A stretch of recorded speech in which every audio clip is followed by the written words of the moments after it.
maniwala kayo sa sarili nyo. Yun lagi taong tatandaan. Regardless kung ano natapos mo, wala na yun. Regardless sa ilang taon ka, wala na yun. Ang importante, anong gusto mo sa buhay, anong gusto mo maging. Alam ko hindi ka lang hanggang dyan. Alam ko na may purpose din bakit ka nandito. Bakit ka nakikinig sa dinami-dami na nandito ngayon. Bakit ikaw yung hanggang dito, nakikinig. Bakit ikaw nasa screen, nakikita yung mata ko, narinig yung boses ko. Ito yung chance mo para mabago yung buhay mo.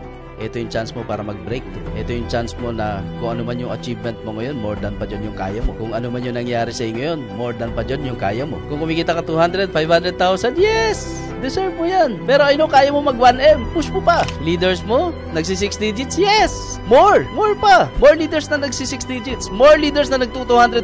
More leaders na nagka-achiever. More leaders na nakahit ng first million. More leaders na nagpa 500,000. More leaders na achieve nila yung gusto nila. And dun sa mga nakakatikim na ng ginhawa sa buhay, always remember na patikim pa lang yan kung anong tinatamasa mo ngayon.